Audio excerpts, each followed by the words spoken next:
Welcome back to Good Day. April is National Donate Life Month, and today and tomorrow you're going to hear stories about organ donors and those who've been given the gift of life due to someone who said yes to organ donation. Danielle Nagel Rywalski is an organ recipient, so she knows how important it is for people to say yes. Thanks for being here today. Thank you for having me. I'm blessed to be here. Yeah, well, we were just chatting. It's been 5 years now. 5 years, yes, wow. Amazing. I can't believe it. Take us back, take us through the story. Okay, so I'm a chiropractor.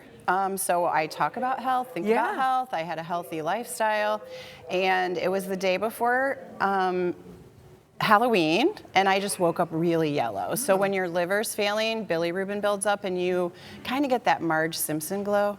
So I knew it was bad, but we have a child, and he was 7, and so we had a birthday party for my nephew and trick-or-treating. You have stuff you have to do. Oh, yeah. And so I just kept going, and I said, I'll get this checked. And my nurse practitioner friend said, you have to go to the hospital. Yeah. Because I knew it was jaundice. Yeah. So it a lot of testing, and we just found out my organ had failed. My liver. We don't know why. I was diagnosed with cryptogenic cirrhosis, which means we've tested everything, we've ruled everything out, but your liver's failed and you need a transplant. Wow. So, and that was the only course of treatment for you that It was. You needed a transplant. Yeah. So how long did you have to wait? I was blessed that I didn't have to wait long because I was pretty sick. The process to get listed takes a while. You have to do a lot of testing, a lot of blood work. You have to see the dermatologist and do a lot of testing. So I was listed the end of January of 21, and I did have a lot of generous people that wanted to donate a live liver to me, which you can do with liver because it regenerates. Right. So they would have donated 2/3 of their liver, and they would have grown to full size in both of us within 3 months. So my brother-in-law was here to be tested to be a donor, and the surgeon called and had an offer. I had had an offer prior to that, but I had a false positive COVID test because this was during COVID. Oh, just to add a complication. It's okay though, because I know someone else got it, and so I was super happy. Yeah. But it didn't. My surgeon said I didn't have that month to wait for him to find out. So I got my transplant February 25th of 21. Wow. So how?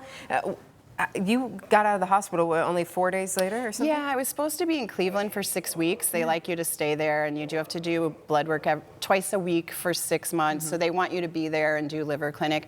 But it was during COVID, so I couldn't have any family with me. Yeah. So my surgeon on the 4th day said, you can go home. And I said, you mean to the transplant house? And he said, no, back to Bowling Green. Wow. So I just, I think your mindset makes a big difference. And I was so blessed to have that second opportunity, and I didn't want to waste any time. So I just said, you're healthy and strong, and I am. That positivity it makes a helps difference. heal and help speed up that process. So, 5 years later, how are you doing? I'm doing amazing. Awesome. Yes, I'm super blessed, super healthy, strong. I'm back to my practice. I love Life Connection, that I can help with them and help get the word out how amazing it is.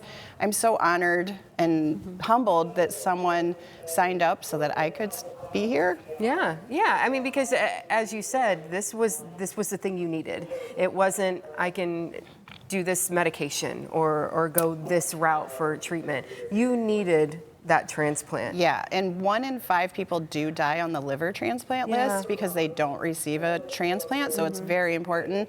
I had signed up to be an organ donor when I was 16, never thinking I would be the one who needed an organ. Right. So it's very special, and I don't take it for granted. And as you said, you have those birthday parties now that you can plan and celebrate and have the time with your family. Yeah, we call it the liverversary. The liverversary. And I actually named my liver. Her name's Olivia. So Olivia.